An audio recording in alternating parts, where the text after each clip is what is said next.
لا يحب المسرفين. وعن واصلة بن الأسقع رضي الله تعالى عنه قال قال رسول الله صلى الله عليه وسلم جنبوا مساجدكم صبيانكم ومجانينكم وشراركم وبيعكم وخصوماتكم ورفع أصواتكم وإقامة حدودكم وسل سيوفكم واتخذوا على أبوابها المطاهر وجمروها في الجمعة. صدق الله مولانا العظيم وصدق رسوله النبي الكريم. اللهم صل وسلم وبارك على سيدنا مولانا محمد وعلى آل سيدنا مولانا محمد كما تحب وترضى عدد ما تحب وترضى.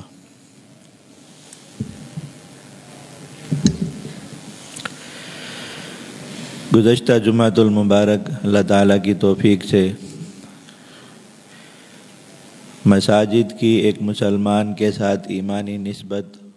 اور ایک ایمانی رشتے کا جو تعلق ہے وہ بیان ہوا تھا. ہماری شریعت میں جس طریقے سے ایمان والوں کو مسجد بنانے کی تعلیم اور ترغیب دی گئی اور اس عمل میں اپنا حصہ شامل کرنے کو جنت کی ضمانت قرار دیا گیا، اسی طریقے سے مسجد کے آداب اور حقوق مسلمانوں کو بتائے گئے کہ ان کا خیال رکھیں. یہ بات عرض کی تھی کہ مسجد کی نسبت چونکہ بہت اونچی ہے کہ نسبت براہ راست اللہ رب العزت کی ذات کی طرف ہے کہ مسجد بیت اللہ ہے، اللہ رب العزت کا گھر ہے. تو جس چیز کی نسبت جس قدر اونچی ہوتی ہے اسی قدر اس کے تعلق میں نزاکت ہوتی ہے اور اسی قدر اس تعلق کو اہتمام کے ساتھ توجہ کے ساتھ نبھانے کی ضرورت ہوتی ہے کہ کوئی بے ادبی کوئی گستاخی اس کے حق میں نہ ہو جائے. جتنی بھی چیزیں اللہ رب العزت کی طرف منسوب ہیں اللہ رب العزت کی ذات کی طرف انہیں شعائر اللہ کہا جاتا ہے. یہ اللہ تعالیٰ کی نشانیاں ہیں. جیسے جو حج کے مقامات ہیں مقدس مقامات، اللہ رب العزت کا حرم ہے، بیت اللہ ہے، یہ سب چیزیں ان کو شعائر اللہ کہا جاتا ہے. یہ زمین پر اللہ رب العزت کی نشانیاں ہیں. تو ایمان کے لوازم میں سے یہ بات بتائی گئی قرآن مجید میں کہ ذَلِكَ وَمَن يُعَظِّمْ شَعَائِرَ اللَّهِ فَإِنَّهَا مِن تَقْوَى الْقُلُوبِ. ایک انسان کے دل کو ایمان کی حقیقت یعنی تقوی حاصل ہو چکا یا نہیں، اس کا ایک اظہار اس چیز سے بھی ہوتا ہے کہ اس کے دل میں اللہ رب العزت کے جو شعائر ہیں، اللہ رب العزت کی نشانیاں ہیں، اللہ رب العزت کی طرف منسوب عزت والی چیزیں، ان کی عظمت اور عزت اس کے دل میں ہے یا نہیں. اس لیے یہ اللہ رب العزت نے عید کا دن، حج کے مناسک، قربانی کا جانور، یہ سب چیزوں کا ذکر کرنے کے بعد یہ بات فرمائی وہاں پہ. دیکھو یہ سب کی سب چیزیں اللہ رب العزت کی طرف منسوب ہیں، تو ان چیزوں کی دل میں عزت ہونا، احترام ہونا اور ان کا ایک وقار ملحوظ نظر ہونا، یہ بھی دل کے ایمان اور تقوی کی نشانی ہے کہ جس کے دل میں ان چیزوں کی عزت اور احترام نہیں وہ بھی ایمان کی حقیقت سے محروم ہے. محض زبان سے ہی کلمہ پڑھتا ہے، اللہ رب العزت کی طرف نسبت کرتا ہے، اللہ رب العزت پر اس کا ایمان صحیح نہیں، درست نہیں، قابل اعتبار نہیں. اس لیے کہ اگر اس نے اللہ رب العزت کو اسی عظمت، اسی شان، اسی جلال کے ساتھ مانا ہوتا جو اللہ رب العزت کا ہے، تو اللہ تعالیٰ کی طرف منسوب ہر چیز کی عزت اس کے دل میں ہوتی، ہر چیز کا احترام اس کے دل میں ہوتا، اور ایسی تمام چیزوں کی نسبت اس کے اندر ایک احتیاط ہوتی، ایک توجہ ہوتی کہ جب بھی ان کا معاملہ پیش آئے تو کس طریقے سے کرنا ہے، کہیں کوئی غلطی نہ ہو جائے، کہیں کوئی گستاخی نہ ہو جائے، کہیں کوئی خلاف ادب کام نہ ہو جائے، کہ بجائے اس کے کہ اللہ رب العزت کی یہ جو نشانیاں ہیں یہ ہمارے لیے مغفرت کا ذریعہ بنتی، ان کی حاضری، ان کی خدمت یہ ہمارے لیے مغفرت کا ذریعہ بنتی، ایسا نہ ہو کہ بجائے اس کے پکڑ اور وبال کا ذریعہ بنے. بہت احتیاط کے ساتھ رہتا. اس لیے فرمایا کہ ایمان کی حقیقت کو اور حقیقت دل کے تقوی کو اگر پہنچنا چاہتے تو اللہ رب العزت کے ان شعائر کی عزت اور احترام اپنے دل میں پیدا کر. تو مسجد اللہ رب العزت کے ان شعائر میں ایک بہت ہی بلند اور عظیم الشان شعار ہے کہ خالصتاً اللہ رب العزت کی عبادت کی جگہ. اور زمین کے باقی سارے مقامات میں اللہ رب العزت کے ہاں سب سے محبوب ترین مقام، جیسے گزشتہ جمعہ حدیث سے عرض کیا تھا کہ اللہ کے نبی صلی اللہ علیہ وسلم نے فرمایا کہ زمین کے تمام مقامات میں سب سے پسندیدہ مقام اللہ رب العزت کے ہاں جو ہے وہ مسجد، اور سب سے ناپسندیدہ مقام جو ہے وہ بازار. کہ ایک جگہ وہ ہے جو اللہ رب العزت کی یاد دلاتی ہے، اور ایک جگہ وہ ہے جو اللہ رب العزت سے غافل کرتی ہے. ایک جگہ وہ ہے جہاں اللہ رب العزت کی بندگی کے تقاضے پورے کرنے آتا ہے انسان، اور ایک جگہ وہ ہے جہاں اپنے مفادات کے لیے کھڑے ہو کر سارا دن بندگی کے تقاضوں کو قربان کرتا ہے، ذبح کرتا ہے. تو میں یہ اللہ رب العزت کے یہاں سب سے پسندیدہ جگہ ہے. تو اب جب کوئی انسان اللہ رب العزت کی اس پسندیدہ جگہ پر آتا ہے تو حکم دیا کہ ایسی حالت میں آؤ جو اللہ رب العزت کے یہاں پسندیدہ. یہ ایک انسان کو اللہ رب العزت نے ایک ظاہری حیت عطا فرمائی ہے جس میں اس کا کوئی اختیار نہیں. کوئی انسان اپنا حلیہ اپنی مرضی سے مرتب کرا کے نہیں آئے کہ میری ناک ایسی ہونی چاہیے، میرا چہرہ اس ساخت کا ہونا چاہیے، میرے ہاتھ پاؤں ایسے ہونے چاہیے، میرا قد ایسا ہونا چاہیے. سب اللہ رب العزت کی طرف دی ہوئی چیز ہے، اس میں انسان کا کوئی اختیار نہیں. اور ایک ہے اب اسی حلیے کو جو اللہ رب العزت نے جو شکل و صورت عطا فرمائی ہے، شکر گزاری کے ساتھ اس کو سنوار کے اچھی حالت میں رکھنا. یہ بھی مطلوب ہے. اللہ کے نبی صلی اللہ علیہ وسلم نے فرمایا کہ اللہ تعالیٰ خود جمیل ہیں، جمال کو پسند فرماتے ہیں. لیکن دیکھیے حکم کہاں پہ آ رہا ہے کہ اللہ رب العزت بندوں کو بطور خاص مخاطب کر کے یا بنی آدم، اے آدم کی اولاد، اے انسانوں، اللہ رب العزت تمہیں خطاب کر کے فرما رہے ہیں کہ بننا ٹھننا تمہاری فطرت ہے، تمہارا شوق ہے، تمہاری طبیعت ہے. تم چاہتے ہو صاف ستھرے رہو، تمہارا لباس اچھا ہو، تمہاری حیت اچھی ہو، تم لوگوں میں جاؤ تو ذرا نمایاں اور الگ اور ممتاز لگو، ذرا اچھی ان کی نظروں کو لگو، لوگ تمہیں جو ہے وہ نظریں موڑ موڑ کے دیکھیں. ہر انسان کے دل میں یہ خواہش ہے میرا لباس ایسا ہو کہ لوگ اس کی طرف متوجہ ہوں، میری خوشبو ایسی ہو کہ لوگ اس کی طرف متوجہ ہوں، میں نے بال ایسے بنائے ہوئے کہ لوگ اس کی طرف متوجہ ہوں، حیت میری ایسی ہو صاف ستھری کہ لوگ اس کی طرف. ہر انسان کے دل میں فطری طور پر یہ مادہ ہے، چاہتا ہے انسان، زینت کو پسند کرتا.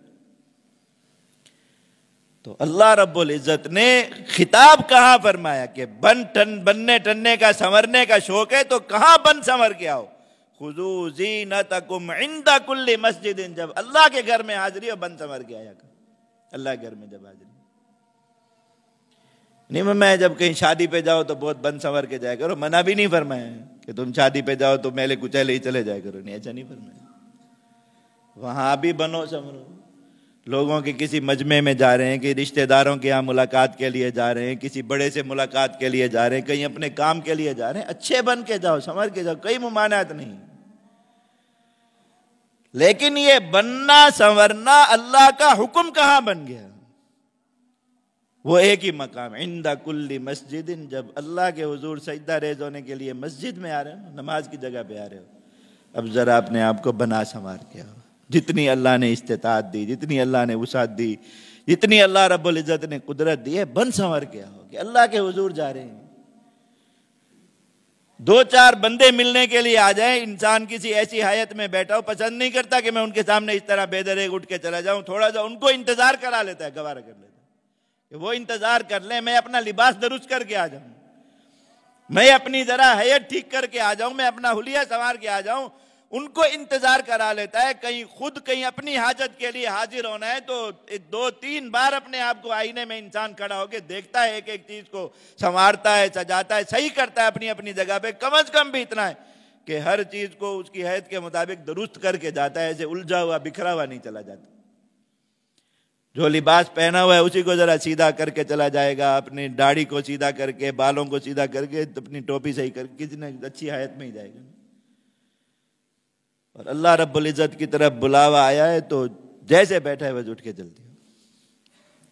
جس لباس میں عام لوگوں کے سامنے جانا پسند نہیں کرتا، لوگوں سے ملاقات کرنا پسند نہیں کرتا، کہیں سے شادی کا بلاوا آ جائے وہاں جانا پسند نہیں کرتا، کوئی دروازے پر ملنے آ جائے تو اس سے بھی ملنے کے لیے ایسے بے دریغ نکل آنا پسند نہیں کرتا، اور نماز کے لیے آ رہے تو اسی میں چلا رہے۔ اللہ رب العزت کی ادھر حاضری۔ معلوم کیا کہ اللہ رب العزت کے جو شعار ہے، نماز، مسجد، نماز، ایمان والوں کا مجمع، یہ سب چیزیں اللہ رب العزت کے شعار، ان کی کوئی وقعت دل میں نہیں، ان کی کوئی قدر اور احترام، ان کا کوئی وقار دل میں نہیں ہے کہ یہاں بس جیسے جانا ہے چلے جائے۔ سونے کا لباس ہے انسان، وہ بھی پہن کے جا رہا ہے، کھیل کا لباس ہے وہ بھی پہن کے جا رہا ہے، اور ایسے ہی مسجد سے نکلے اگر وہیں فون آ جائے، ماں کہے باپ کہے کہ فلاں جگہ چلے جاؤ، اس کو میں پہلے آگے کپڑے بدلتا ہوں پھر جاؤں گا۔ تو یہ اللہ کے گھر کی عزت کی، اللہ رب العزت کے دین کی عزت کی، اللہ رب العزت کی عبادت کی عزت کی نہیں کی، اس لیے فرمائیں گے اس کا دل تقوی کی حقیقت سے محروم۔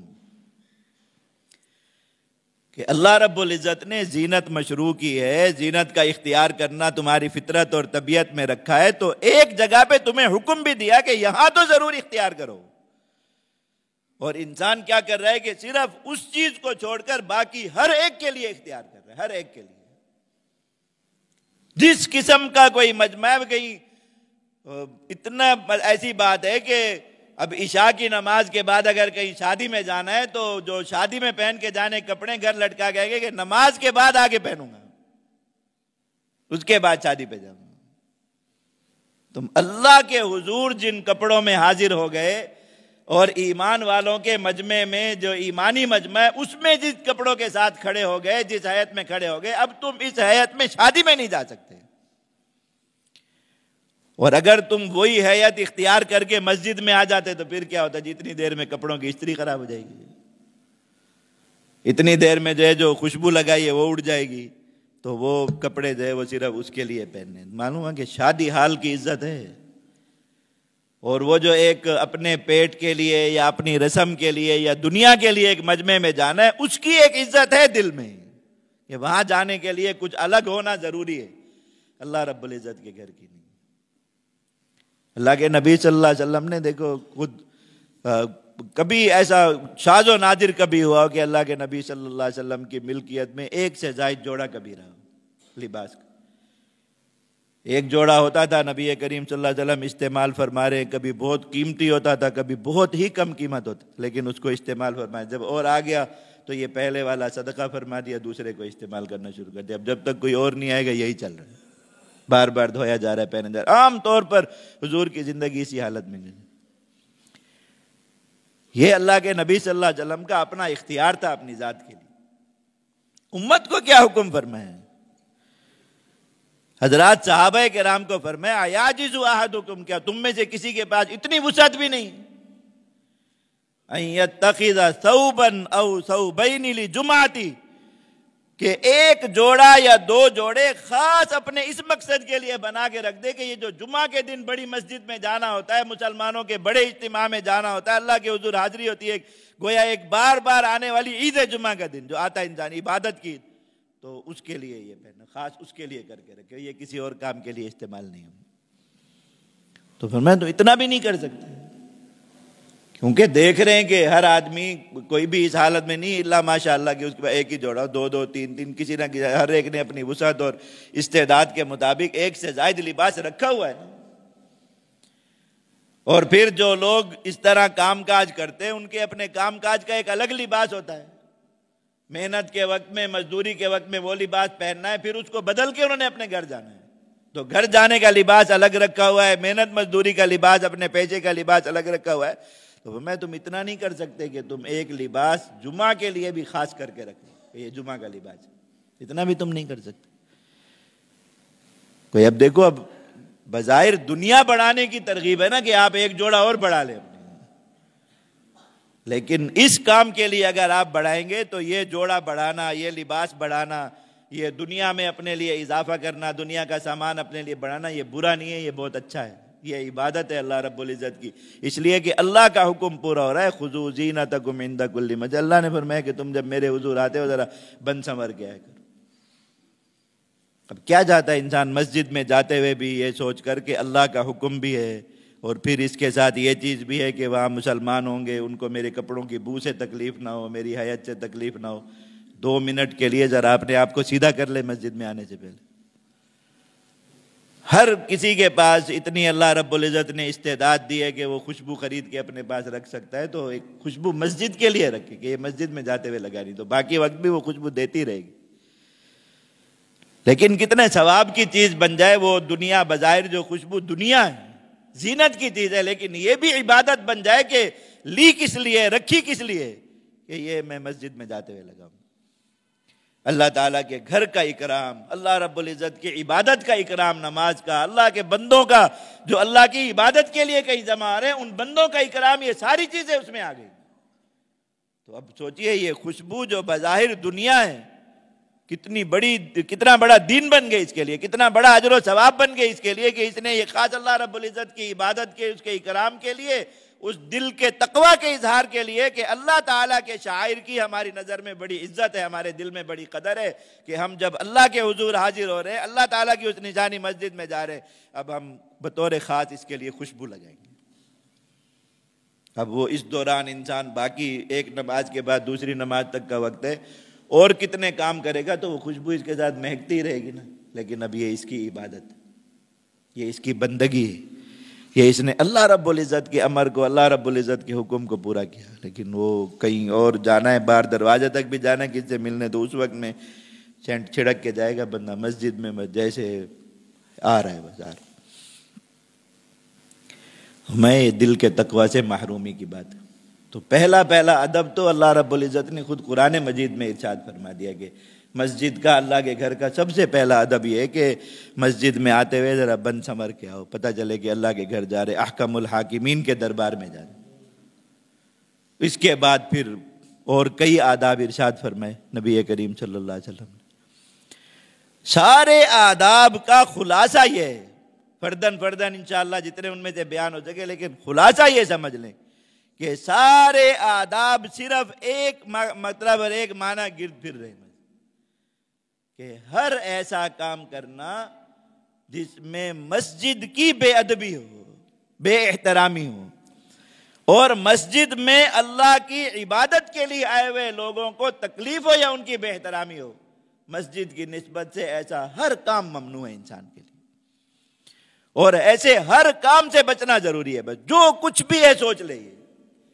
کہ ایسا کرنے سے مسجد کی بے احترامی نہ ہو، یا مسجد میں موجود کسی شخص جو اللہ رب العزت کی عبادت کے لیے یہاں موجود ہے، نماز پڑھ رہا ہے، تلاوت کر رہا ہے، ذکر کر رہا ہے، کسی بھی کام کے لیے یہاں موجود ہے اللہ رب العزت کی عبادت کے، اس کو تکلیف نہ پہنچے، اس کی عبادت میں خلل نہ، اس کا کوئی حرج لازم نہ ہے، ایسے ہر کام سے بچنا مسجد میں ضروری فرما دیا، لازم قرار دے دیا۔ اس لیے صحابہ کرام مسجد میں اعتکاف میں تشریف فرماتے، اللہ کے نبی صلی اللہ علیہ وسلم خود بھی اعتکاف کے لیے آگے اپنا وہ جو حضور کے لیے پردہ لگتا تھا اس میں اعتکاف کے لیے آگے بیٹھ گئے۔ سنا کچھ لوگ بہت اونچی آواز سے تلاوت کر رہے تھے۔ اب مسجد میں انسان اعتکاف میں آگے بیٹھا اس لیے کہ وہ قرآن مجید کی تلاوت کر، رمضان المبارک کے سب سے زیادہ عبادت ہوتی یہی ہے کہ تلاوت کریں گے۔ اللہ کے نبی صلی اللہ علیہ وسلم نے فوراً پردہ ہٹایا، ان کو کہا کہ آواز آہستہ کرو، آواز کم کرو، باقی لوگ بھی اللہ کی عبادت کے لیے یہاں ہیں۔ اب اگر کوئی نماز پڑھ رہا، اب سارے لوگ تلاوت کر رہے ہیں تو پھر تو آواز میں آواز مل جاتی ہے، وہ تو ایک اچھا ایک ماحول بن جاتا ہے کہ سب اونچا پڑھ رہے ہیں اور کسی کو دوسرے کی آواز سے خلل نہیں ہو رہا، اور سب کی آوازیں مل کے ایک سما بنا دیتی۔ لیکن اب کوئی نماز پڑھ رہا ہے اس وقت میں، کوئی دوسرا کوئی ذکر کر رہا ہے، کوئی دوسری کسی عبادت میں مشغول ہے، کوئی بیٹھ کے کوئی مراقبہ کر رہا ہے، کوئی تفکر میں کسی بھی حالت میں، یا کوئی آرام کر رہا ہے، کیونکہ اب جو اعتکاف میں مسجد میں اس نے سونا بھی ہے، آرام بھی کرنا ہے، تو اب یہ تمہاری عبادت اس کے لیے خلل بن جائے گی۔ پر میں مسجد میں آواز اونچی مت کیا کروں، اس چیز سے روک دے۔ تو ساری بات وہی اسی پر ہی ہوئی۔ اور مسجد میں فرمایا کہ اللہ کے نبی صلی اللہ علیہ وسلم نے فرمایا کہ میں جب معراج کی رات میں تھا تو مجھے لوگوں کے سارے اچھے اعمال، سارے برے اعمال دکھائے گئے، اور میں کہ ایک بہت برا عمل جو میری نظر سے گزرا میری امت کا وہ یہ ہے کہ مسجد میں کسی نے کوئی گندگی، کوئی ایسی چیز جو مسجد کی شان کے لائق نہیں وہ ڈال دی اور کوئی اس کو صاف نہیں کر رہا۔ گزرتے چلے جا رہے ہیں، گزرتے دیکھ رہے ہیں کہ بھئی کسی نے کوئی حماقت کی ہے، کوئی غلطی کی ہے، مسجد میں ایسی کوئی چیز ڈال دی جو کچرے میں شمار ہوتی ہے، گند میں شمار ہوتی ہے، مسجد کے آداب کے خلاف ہے کہ یہ چیز مسجد میں ہو۔ اب اس نے تو غلط کام کیا، باقی بھی یہی کر رہے ہیں کہ بس اس کو دیکھتے جا رہے ہیں، کوئی یہ اپنی ذمہ داری نہیں سمجھ رہا کہ اللہ کا گھر ہے۔ تو اب ہمارے گھر میں اگر کوئی آ کے اس طرح کے کچرا کر کے چلا جائے تو ہم کسی اور کا انتظار کرتے ہیں کہ وہ آ کے صاف کرے گا؟ ہر کوئی اپنی ذمہ داری سمجھتا ہے کہ وہ اپنے گھر کو خود صاف کرے گا۔ تو اللہ کے گھر کی یہ ذمہ داری نہیں سمجھ رہے کہ اللہ کے گھر میں کوئی ایسی چیز پڑی ہے یا کسی نے کوئی ایسی حماقت کر دی اور کوئی غلطی کر دی جس کی بنیاد پہ ایسا ہو گیا، تو اب صفائی کرنا کسی کی ذمہ داری ہم کیوں کریں؟ تو ہر کوئی اس کے اوپر سے چھلانگے لگاتا ہوا گزرتا ہوا چلا جاتا۔ میں یہ برے اعمال میں سے یہ عمل بھی مجھے دکھایا گیا کہ یہ بھی برے اعمال میں سے لوگوں کے۔ تو یہ وہی جو بات میں نے عرض کی کہ مسجد میں آ کے انسان بس یہی سوچے جب آ رہا ہے اللہ کے لیے بند سنور کے آ رہا ہے، جس قدر اللہ نے اس کو استطاعت اور قوت دی ہے ہر نماز کے لیے وہ اتنی اچھی حیات میں جا سکے، اور پھر بس یہی سوچ کے مسجد میں آ رہا ہے کہ مسجد کی نسبت سے یا مسجد میں موجود مسلمان کی نسبت سے کوئی کام ایسا ہم سے نہ ہو جائے جس کی وجہ سے اس کو تکلیف پہنچے، اس کی عبادت میں خلل ہو، اس کو کوئی جسمانی ضرر پہنچے۔ اس لیے ان ساری چیزوں کی اتنی مذمت فرمائی کہ ایک آدمی جو ہے وہ لوگ مسجد میں بیٹھے ہوئے ہیں، بعد میں آ رہا ہے تو وہ لوگوں کے کندھے پھلانگتے ہوئے آگے گزرتا ہوا چلا آ رہا ہے۔ اللہ کے نبی صلی اللہ علیہ وسلم نے فرمایا بظاہر حرص دکھا رہا ہے کہ میں جو ہے وہ آگے بیٹھنے کے لیے اور اگلی صف پانے کے لیے آ رہا ہوں، لیکن اس کے لیے کوئی اجر نہیں، اس لیے کہ اللہ کے بندوں کو ستاتا ہوا آ رہا ہے، تکلیف دیتا ہوا آ رہا ہے۔ دوسرے کو یہ ترغیب فرمائی کہ تم مسجد میں جب آ کر بیٹھو تو اس طرح پھیل پھیل کے نہ بیٹھا کرو۔ جب مجمع لگے، اجتماع کے لیے حاضری ہے، جمعہ کے لیے حاضری ہے، نماز سے پہلے اس کے انتظار میں بیٹھے تو صفوں میں بہت جگہ چھوڑ کے پیچھے بیٹھ رہے ہیں۔ تم ایسا نہ کرو، بلکہ صفوں کو برابر پر کرتے چلے جاؤ، اور جو آدمی بعد میں آ رہا ہے اس کو یہ تاکید ہے کہ تم اب آگے بڑھنے کے لیے لوگوں کی چھتیں نہ پھلانگو، لوگوں کے کندھے نہ پھلانگو، ان کو ٹانگیں نہ مارو، ان کو تکلیف ہوگی۔ تو ہر ایک کو اس کے مطابق جو ہے وہ مسجد کا ادب اور احترام سکھایا جا رہا ہے۔ اس قدر تاکید فرمائی مسجد کے احترام کی، فرمایا کہ تم نماز کے لیے مسجد میں آتے ہو، تم دیکھو کہ امام آگے نکل گیا، دیر سے آئے تو دوڑ کر مت صف میں ملو، مسجد میں دوڑ نہ لگاؤ، یہ تمہارے دوڑنے کی آواز نہ آئے مسجد میں۔ جلبت انہی سے کہا گیا کہ قدم کے جو زمین پر پڑنے کی دھمک ہوتی ہے یہ نہ ہے کہ نمازیوں کو پریشانی نہ ہو، امام کا ذہن ادھر ادھر نہ ہو، کوئی دوسری کسی بات مشغول ہے، آرام سے سکون اور وقار کے ساتھ چلتے ہوئے آ جاؤ، جتنی نماز امام کے ساتھ مل جائے پڑھ لو، جتنی امام کے ساتھ سے تمہاری رہ گئی تم اس کو بعد میں پورا کر لو، اللہ تعالیٰ تمہارے لیے رکھا ہے، لیکن یہ مسجد کی بے حرمتی اور بے توقیری نہ کرو کہ تم مسجد میں دوڑتے چلے آ رہے۔ اب اگر دل میں اس چیز کا خیال ہے کہ نماز کو اول سے پانا ہے تو اس کا طریقہ یہ نہیں ہے کہ آپ پھر جب نماز پتہ چلا کہ کھڑی ہو گئی ہے تو اب دوڑ لگائیں اس کی طرف، اس کا طریقہ یہ ہے کہ وقت پر آ جائیں، پہلے آ جائیں۔ کتنی احادیث میں اس کی تاکید فرمائی کہ ایک آدمی نماز کھڑی ہونے سے پہلے مسجد میں آ کے بیٹھ جاتا ہے تو یہ اس شخص کی طرح اس کی جو ہے وہ مثل قرار دیا اللہ کے نبی صلی اللہ علیہ وسلم نے فرمایا جیسے مرابط ہوتا ہے اسلام کی سرحدوں پر پہرے داری کرنے والا شخص، کتنا بڑا اجر و ثواب ہے اس کا، اسلامی اعمال میں افضل ترین عمل ہے رباط فی سبیل اللہ، فرمایا یہ شخص بھی اسی کی طرح ہے۔ میں نماز کے انتظار میں مسجد میں پہلے آ کے بیٹھ گیا کہ امام کے ساتھ اپنی نماز شروع کروں، لیکن اب اگر دیر کر دی، دیر سے آئے تو پھر مسجد کے وقار کو خراب نہ کرے۔ ایک رکعت نکل جائے کون سی قیامت آ جائے گی؟ اللہ تعالیٰ نے طریقہ رکھا ہے نا کہ بعد میں آپ امام کے بعد اس کو پورا کر لیں۔ اب جو اول حصہ تھا نماز کا وہ تو نکل ہی چکا، لیکن اب اس کو یہ باقی جو نماز ہے اس کو پانے کے لیے مسجد کی بے توقیری کرے تو یہ ثواب کا کام نہیں کر رہا، بظاہر اس چیز کی ارتکاب ہے کہ نماز پانے کے لیے دوڑ رہا ہوں، لیکن یہ اچھا کام نہیں کر رہا۔ اللہ کے نبی صلی اللہ علیہ وسلم نے مذمت فرمائی اس چیز کہ اس طرح مت کرو، تم سکون کے ساتھ وقار کے ساتھ چلتے ہوئے جاؤ اور جا کے جہاں سے نماز مل جائے وہیں سے نماز کے ساتھ جڑ جاؤ، جتنی نکل گئی وہ نماز کے بعد تم پوری کر لو، لیکن اس کو نماز کو پانے کے لیے مسجد کے احترام کو روندو یہ اچھا نہیں ہے۔ کتنی عام عادت ہے، عام عادت، وضو کر کے ایسے دوڑتے دڑ دڑ دڑ دڑ دڑ دڑ دڑ دڑ، بس نماز میں آوازیں آ رہی ہے، بھاگتے ہوئے آ رہے جیسے آگے فلائٹ نکل رہی۔ کوئی اور جگہ ہو انسان ایسا کر لے، اللہ کا گھر ہے بھائی، اللہ کا گھر، اس میں اس طریقے سے دوڑنا، کوئی کسی سرکاری دفتر میں جا کے اس طرح دوڑے لگاتے۔ چھوٹے چھوٹے جو جگہیں ہیں دنیا کی، ان کے برابر بھی اللہ تعالیٰ معاف فرمائے اپنے عمل سے۔ دن رات مسلمان یہ ثابت کرتے ہیں کہ مسجد کی اتنی عزت اور وقار بھی ان کے دل میں نہیں، نمازیوں کا اتنا احترام بھی ان کے دل میں نہیں۔ آپ سکون کے، آپ نے وضو کیا، آپ سکون کے ساتھ اپنے آپ کو وہیں خشک کریں، اور پھر آ کے آپ جہاں سے آپ کو نماز ملتی ہے، آپ اس میں صف میں آ کے وہیں کھڑے ہو جائیں۔ اب کیا ہے کہ وضو کر کے ادھر سے گیلے گیلے بھاگنا ہے، اور پھر صف میں آ کے کھڑے ہو کے، یہ نہیں کہ نماز شروع کرنے کی جلدی، یہ جگہ ریزرو کرانی ہے، جیسے کوئی یہ ایمرجنسی ہے کہ یہی سیٹ چاہیے مسجد۔ اب وہاں کھڑے ہو کے بازو صاف ہو رہے ہیں، اور جو ہے وہ داڑھی کا پانی اڑایا جا رہا ہے سر کا ہو کر کے، باقی نمازیوں کو نہلا رہے ہیں وہاں کھڑے ہو۔ سوچیں اگر شریعت میں یہ باتیں نہ بھی سمجھائی گئی ہوتی نا، اللہ تعالیٰ نے یہ جو تھوڑی سی عقل دی ہے نا انسان کو، اس سے انسان سمجھ سکتا ہے کہ بہت نامناسب بات ہے، بہت ہی بری بات ہے یہ۔ اب بازو چڑھائے ہوئے، اب کھڑے ہوئے نماز میں، اب بازو نہیں اتار رہے، کس لیے؟ کہ جی گیلے، میرے اپنے کپڑے گیلے ہو جائیں گے۔ آپ اس کو سمجھ رہے ہیں کہ یہ پانی نہ پا کے میرے اپنے کپڑوں کو نہیں لگنا چاہیے، دوسرے نمازی کے کپڑوں کو کیوں لگا رہے ہیں جو آپ کے ساتھ کھڑے؟ اس بیچارے کا کیا قصور ہے؟ جو پانی آپ اپنے لیے ناپاک سمجھ رہے ہیں کہ میں اپنا بازو اتار لوں گا تو یہ میرے کپڑے گیلے ہو جائیں گے، یہ اچھا نہیں ہے، دوسرے نمازی کو آپ پوری نماز میں وہ پانی لگا رہے ہیں۔ آپ سوچئے اگر شریعت میں یہ بات نہ بھی بتائی گئی ہوتی، عقل کے اعتبار سے یہ بات ٹھیک، کوئی انسان تھوڑا سا اللہ رب العزت نے جو شعور دیا ہے، کوئی عقل دی، اسی سے سوچے کہ وہ یہ ٹھیک کرتا ہے، لیکن عام بیماری، عام، ہر نماز میں آپ اس کا مشاہدہ کر لیں، ہر نماز میں۔ اور پھر شریعت کے مسائل، شریعت کے اصول اور ضابطے چھوڑ کر ہم نے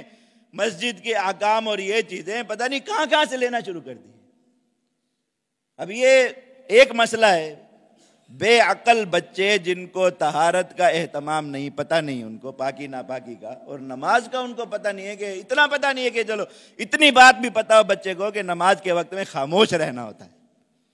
جس بچے کو اتنا بھی پتہ نہیں،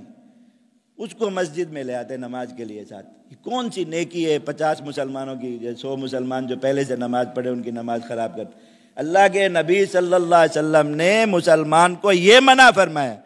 کہ تم تلاوت میں آواز اونچی اس طرح نہ کرو کہ دوسرے آدمی کی نماز میں خلل پڑ جائے۔ آپ ایک رونے والی مشین لے آئے مسجد میں ساتھ، بینڈ بجانے والی مشین لے آئے، بھاگنے دوڑنے والی مشین، کھلونا لے آئے، وہ پوری نماز میں بھاگتا رہے گا، پوری نماز میں پیچھے بیٹھ کے باتیں کرتے رہیں گے، پوری نماز میں ان کی یہ مسجد کا احترام ہو رہا ہے، نمازیوں کا احترام۔ پوچھیں تو کسی جو ہے وہ جاہل آدمی کا کلپ چلا کے سنا دیں گے، جی ترکی میں لوگ بچوں کو مسجد میں لا رہے ہیں اور فلاں جگہ مسجد میں لا رہے ہیں۔ آپ ترکوں کے امتی ہیں یا رسول اللہ صلی اللہ علیہ وسلم کے امتی ہیں؟ آپ یہ بتائیے۔ ہم نے کسی قوم کے پیچھے چلنا ہے کہ فلاں قوم دین کے بارے میں یہ کرے تو ہم وہ کریں؟ اللہ کے نبی صلی اللہ علیہ وسلم کی حدیثیں جو خطبے میں پڑھی، فرمایا اپنی مسجدوں میں اپنے بچوں کو مت لاؤ، پاگل جو دیوانہ ہوتا ہے اس کو مت لاؤ، جو طبعاً شریر اور شرارتی لوگ ہوتے ہیں جن کا کام ہی ہے کہ انہوں نے شرارت کرنی، پتہ ہے کہ یہ اچھا کام نہیں کرے گا شریر، اس کو بھی مسجد کے قریب مت لاؤ، منع فرمایا۔ کس لیے؟ ایک آدمی بالغ ہے، بڑی عمر کا ہے، لیکن وہ عقل نہیں ہے، اس کو دیوانہ ہے وہ بیچارہ، جو آدمی مجنون ہے، عاقل نہیں ہے، کسی وقت میں اس کی عقل کچھ کام کر رہی ہوتی ہے، کسی وقت میں نہیں کر رہی ہوتی، تو اس کو نہ تو پاکی ناپاکی کا صحیح طرح خیال رہتا ہے، نہ اس کو احترام کا کوئی صحیح طرح پتہ ہے وہ کیا کرے، تو اس کو منع فرمایا، کیونکہ نماز اس پر فرض نہیں۔ تو بچے پہ کون سی نماز فرض ہے؟ جس کو آپ بچے کو نماز کے لیے لانے کا اللہ کے نبی صلی اللہ علیہ وسلم نے حکم فرمایا، تو ساتھ جو ہے وہ نماز کا حکم کرنے کی عمر بھی ساتھ ارشاد فرمائی۔ آپ پھر آدھی بات نہ پڑھے نا، فرمایا جب تمہارا بچہ 7 سال کا ہو جائے تو تم اسے نماز کی عادت ڈالنا شروع کرو۔ عام طور پر اس عمر تک بچے کو کچھ نہ کچھ اس چیز کا، آپ جو بات اس کو سمجھاتے ہیں، اس کو پڑھاتے ہیں، اس کو سکھاتے ہیں، اس کو یہ بات سمجھ میں آتی ہے، کم از کم اتنا اس کو آپ کہتے ہیں مسجد میں آگے بیٹا بولتے نہیں، نماز میں چپ کھڑے رہتے، تو اس کو یہ بات سمجھ میں آئے گی، دیکھے گا کہ باقی لوگ بھی چپ کھڑے تو میں بھی چپ کھڑا رہوں۔ 4-5 سال کے بچے کو آپ یہ بات کیسے سمجھا سکتے؟ اللہ کے نبی صلی اللہ علیہ وسلم کتنا حکیمانہ ارشاد ہے کہ تم اس کو نماز کی عادت ڈالو 7 سال کی عمر سے، کہ اب اسے بات سمجھ میں آئے گی، تم اس کو جس طرح کھڑا ہونا بتاؤ گے وہ اس طرح سیکھے گا، ہاتھ باندھنا جیسے بتاؤ گے اسے محفوظ رہے گا، جو آداب، جو احکام، جو مسائل نماز کے بتاؤ گے اسے محفوظ رہیں گے۔ تو اب اسے بتانا شروع کرو، اور جب 10 سال کا ہو گیا تو اب سختی شروع کرو۔ اب اگر دیکھو کہ غفلت کرتا ہے نماز میں، سستی کرتا ہے، نماز سے جی چڑھاتا ہے، تو ذرا تعدیب کر کے سزا دے کے بھی نماز کی طرف لاؤ، اس لیے کہ اب اگر اس کی عادت پختہ نہ ہوئی تو یہ پھر بالغ ہو کے بھی نمازیں چھوڑے گا، کبیرہ گناہ کا مرتکب ہوگا۔ تو یہاں سے اس کی اب زور سے عادت بنانی۔ تو وہ اللہ کے نبی صلی اللہ علیہ وسلم نے عمر بھی ساتھ ارشاد فرمایا، یہ نہیں بتایا تم 3 4 سال کے بچوں کو لے جاؤ مسجد میں، لوگوں کی نمازیں خراب کراؤ، اور یہ کہ جی مسجدوں کو آپ کو اپنے بچوں کی تعلیم و تربیت کا اور ان کو دین کی طرف لانے کا واقعی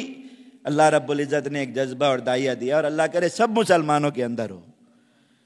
تو اس کی سچائی یہ ہے کہ آپ کا جو بچہ 12 13 سال کا ہے، 10 سال سے اوپر کی عمر کا، وہ نماز پڑھنے نہیں آ رہا نا، تو آپ اس کو کبھی گھسیٹ کے مسجد کی طرف لاتے ہوئے نظر آئیں گے۔ یہ 4 سال 5 سال کا بچہ جو گھر میں ماں کو تنگ کر رہا ہے، اس کو دین کی محبت میں نہیں، بیوی کے حکم پہ مسجد میں لاتے ہیں۔ بہت معذرت کے ساتھ عرض کر رہا ہوں، یہ نماز کے لیے جا رہے تو بیگم نے کہا جی بچے کو بھی ساتھ لیتے جاؤ، تو اس کو اطاعت لازم ہے بیگم کی، تو اس کو بھی اٹھا کے ساتھ لے مسجد میں۔ اور 12 13 سال کے بچے کو جب باپ ڈانٹتا ہے نا، تو وہ آگے سے کہتی ہے کہ ابھی بچہ ہی تو ہے، ابھی سے آپ اس کو جو ہے وہ لڑنا شروع ہو گئے، مارنا شروع ہو گئے، بچہ ہی تو ہے ابھی۔ تو پھر باپ سے پوچھے نا، وہ کہتا ہے بچہ ہی تو ہے ابھی، بھئی آپ 12 13 سال کے بچے کو نماز پہ کیوں نہیں لا رہے؟ جی بچہ ہی تو ہے ابھی۔ تو یہ اللہ کے نبی صلی اللہ علیہ وسلم کی شریعت کا اتباع نہیں ہو رہا، بیوی کے احکام مانے جا رہے ہیں۔ بہت معذرت کے ساتھ یہ بات ہے۔ کسی مسلمان کے اندر حقیقی معنی میں یہ داعیہ موجود، تو پھر آپ یہ کرتے ہوئے نظر آئیں کہ آپ کا 10 سال سے اوپر کا بچہ اگر مسجد میں نہیں آ رہا تو پتہ ہے کہ یہ باپ اس کو تھپڑ لگا رہا ہے، یہ باپ اس کو کان سے پکڑ کے مسجد میں لا رہا ہے، اپنے ساتھ کھڑا کر کے نماز پڑھا رہا ہے۔ اب نظر آئے واقعی آپ اپنے بچے کی تربیت کرنا چاہتے ہیں، آپ اس کے دل میں مسجد کا، نماز کا احترام بٹھانا چاہتے ہیں۔ کیا 3 4 سال کے بچوں کو، جن کو نہ پاکی کا پتہ، نہ ناپاکی کا، نہ مسجد کا، ان کو آپ زبردستی مسجد میں لا رہے ہیں، اور جب مسجد میں لانے کے لیے سختی کا حکم دے دیا گیا اس کو، بچے کو، اب باپ کو پتہ ہی نہیں ہے بچہ اس وقت میں کرکٹ کھیل رہا ہے، اس وقت میں کہاں ہے، اس وقت میں کہاں ہے، اس کو مسجد میں لانے کی کوئی فکر نہیں۔ اللہ کے نبی صلی اللہ علیہ وسلم نے یوں فرمایا۔ اب ترکی والے کیا کرتے ہیں یا کیا نہیں کرتے، مسلمان کے لیے اس میں کوئی شریعت نہیں رکھی ہوئی، ٹھیک ہے نا؟ تو آپ اللہ کے نبی صلی اللہ علیہ وسلم کی بات کا اتباع کریں۔ یہ ساری تاکید کے ساتھ یہ باتیں فرمائیں، بے مجنونوں کو نہ لاؤ، بچوں کو نہ لاؤ، شریر لوگوں کو نہ لاؤ، مسجد میں اپنے فیصلے اور جھگڑے لے کے نہ آؤ، تاکہ آپس میں، کیونکہ فیصلے اور جھگڑے میں آوازیں بلند ہو جاتی ہیں، مسجد میں اونچی آواز سے بولنا بھی مسجد کی بے حرمتی اور بے ادبی، اس لیے فرمایا کہ اپنے فیصلے بھی باہر حل کرو۔ اور مسجد میں خرید و فروخت کرنے کی اتنی شدید ممانعت ہے، اللہ کے نبی صلی اللہ علیہ وسلم نے فرمایا کہ جو 2 دن لوگوں کو دیکھو کہ مسجد میں خرید و فروخت کر رہے ہیں، گزرتے ہوئے کہو کہ اللہ کرے تمہاری تجارت تباہ ہو جائے۔ یہ کہہ کے جاؤ ان کو، اللہ اور اس کے رسول کا حکم ہے۔ ایسے مسلمان کو دعا نہیں دینی کہ اللہ آپ کی تجارت میں برکت دے، میں اس کو کہو لا ربح اللہ تجارت،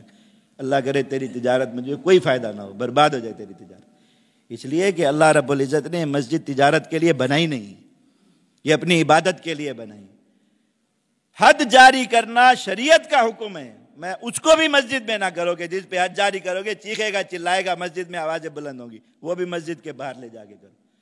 مسجدوں کو سجاؤ، مسجدوں کو سنوارو، مسجدوں کو فرمایا جمعہ کا دنوں اپنی مسجد میں خوشبو جلایا کرو، اس کو جو ہے خوشبو سے روشن کیا کرو، اس لیے کہ بہت سے لوگوں نے آنا ہے، مسجد میں خوشبو ہو۔ جمعہ کے دن کے لیے خاص حکم فرمائے۔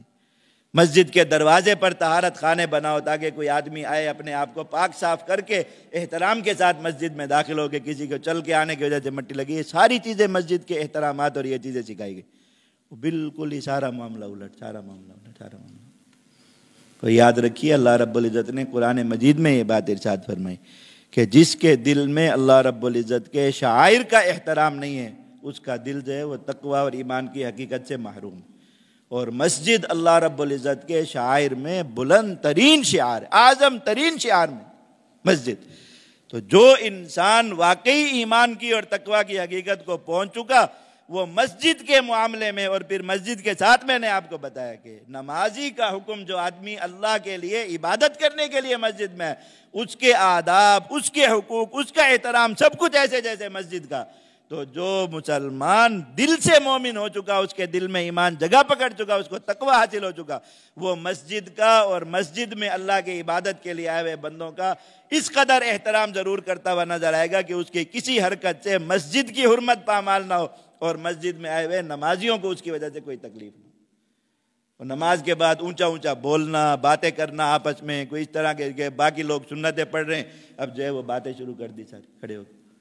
تو ساری چیزوں کی اتنی شدید ممانعت ہے، اس لیے کہ یہ سب چیزیں دل سے ایمان کو نکال دینے والی ہیں، کہ ظاہر یہی ہوتا ہے ایسے اعمال سے کہ ہمارے دل میں مسجد کی معاذ اللہ عزت نہیں، قدر نہیں، اللہ کی عبادت کے لیے آئے ہوئے مسلمان کی عزت اور قدر دل میں نہیں، تو دل سے ایمان کی حقیقت وہ نکل جائے گی۔ اللہ رب العزت ہم سب کو اپنے شاعر کا حقیقی احترام نصیب فرمائے۔ وآخر دعوانا الحمدللہ۔